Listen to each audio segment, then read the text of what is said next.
मैं तो अपनी माँ की मुस्कुराहट के लिए पढ़ रहा हूँ, ठीक है, लेकिन क्या सचमुच दिखावे की जरूरत है? तो भाई सबसे पहले तो दिखावा करना बंद करना होगा।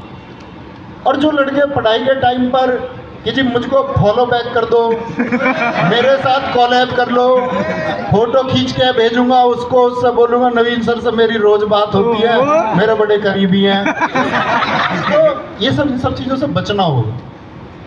अगर जिंदगी की कहते हैं ना कि रियल चीज़ आपको बनानी है तो रील से तो बचना होगा। तुम कहोगे जी तुम क्यों बना रहे हो? क्योंकि भाई मेरी नज़र में शायद हम उस एक लेवल पे पहुंच चुके कि जहां शायद चीज़ें आरामदायक है। ऐसा नहीं कि करने को आगे नहीं है, कुछ करने को बहुत कुछ है। अभी आपका कहीं जाने का ड्रीम होगा तो हमारा भी कहीं पहुंचने का ड्रीम होगा, वो सबका होता है। अच्छा, दूसरी चीज़ क्या है? अब बात करते हैं कि भाई सभी लोग जानते होंगे इस बात को, हल्दी घाटी क्या है, राजस्थान क्या है, ये बताने की ज़रूरत शायद किसी को है नहीं। और जब हम कभी बताएं तो मैं ये कहता हूँ कि किसी न किसी का बलिदान छूट भी जाता है। हम किसी एक का नाम लेकर के और किसी एक का नाम लेकर के उसको छोटा नहीं कर सकते।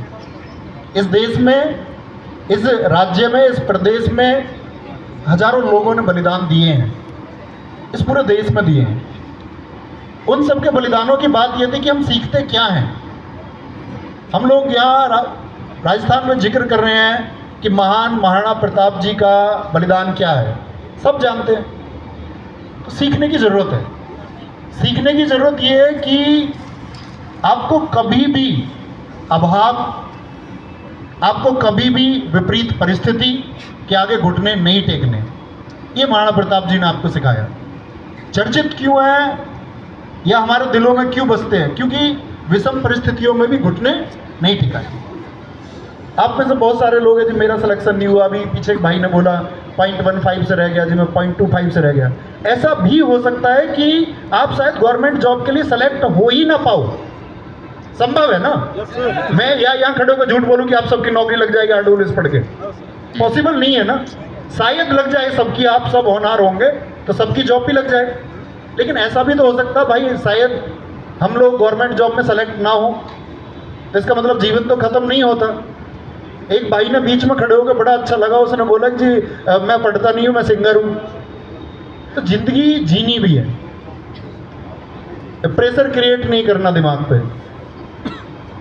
तो जिसे कोई भी स्थिति है, आप लोग अपनी मेहनत पे ध्यान दो कि भाई मुझे मेहनत करनी है, मैंने ये डिज़ाइन किया है, ये एग्ज़ाम है, इसका सिलेबस ये है, मेरी चीज़ें क्या सच में तैयार करने के लिए मैं वो वक्त देता हूँ जो देना ज़रूरी है।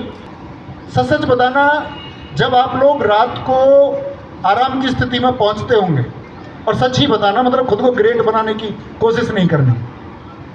आप में से कोई कोई विचार करता है कि मैंने दिन में आज क्या किया? कितने लोग करते हैं? हाथ उठाएं जो रात को सच में विचार करते हों कि मैंने आज सच में क्या किया।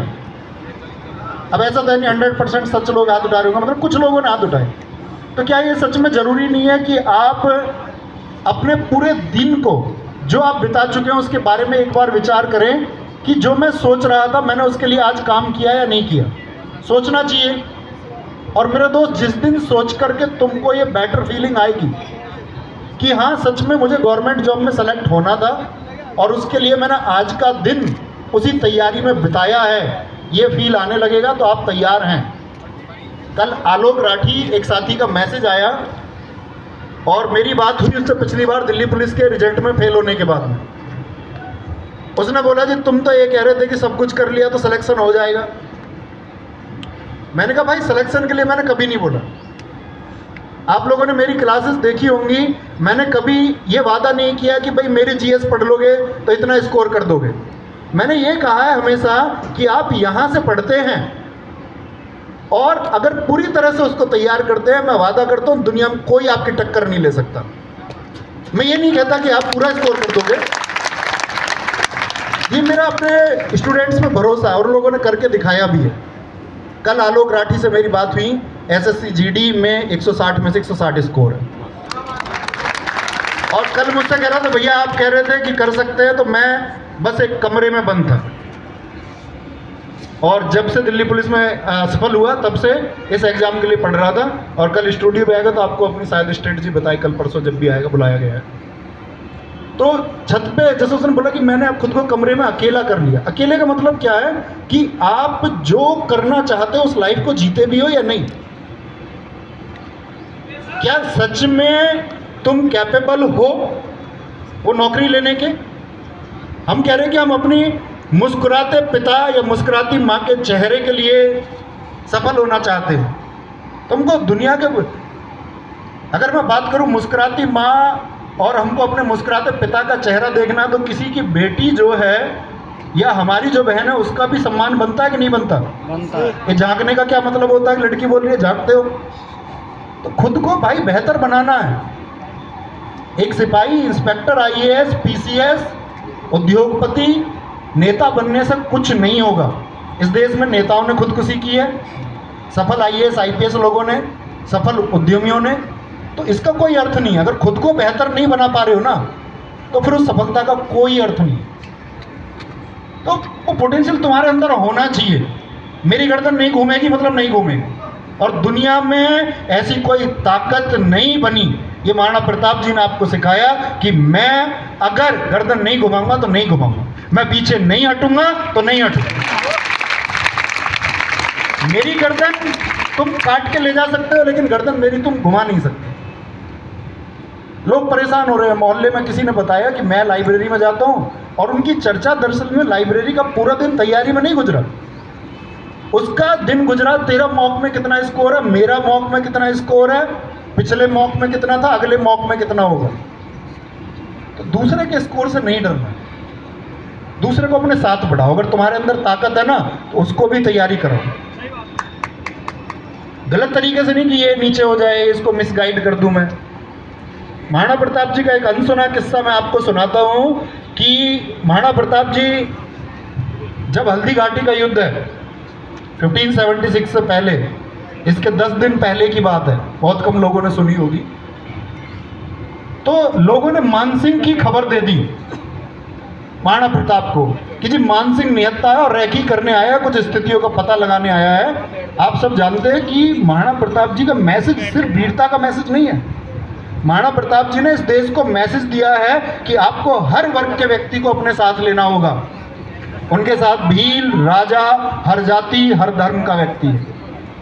आप लोग जातियों में, धर्मों में बटे हुए हो। करनी हमको पढ़ाई है, हम खुद को बांटे हुए हैं। कहाँ पर? जाति, धर्म, इन चीज़ों पे हमारा डिस्कशन होता है, डिबेट होती है। महाराणा प्रताप जी ने मैसेज दिया कि मेरे साथ भील से लेकर के हर वर्ग का व्यक्ति है। तो लोग कहते हैं कि मानसिंह आज निहत्था है, इसको मार देते हैं, इसको गिरा देते हैं। उनका नहीं, निहत्थे को नहीं मारे। जिसके पास शक्ति नहीं है उसको नहीं मारे। कल हल्दी घाटी के युद्ध में लड़ेंगे। और कहते महाराणा प्रताप जी के पास, आप लोगों को पता होना चाहिए, हमेशा 2 तलवारें थी कि कभी कोई व्यक्ति निहत्था हो जाए तो उसको भी एक तलवार दे देंगे। ये पोटेंशियल है।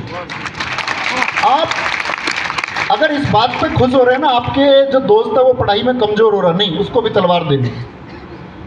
तो वीर वो है, क्या सोच, अगर मैं कहूँ उत्साह उसके अंदर है जो अपने परिवार को शारीरिक, सामाजिक और आर्थिक मजबूती दे सकता है। आपका परिवार सुरक्षित कब होगा? जब आप आर्थिक रूप से मजबूत होंगे, जब आप शारीरिक रूप से मजबूत होंगे। एक भाई ने अभी बीच में बोला था इधर कि जी आपने, एक सवाल उठा बड़ा, मैंने देखा कई बार कमेंट्स में।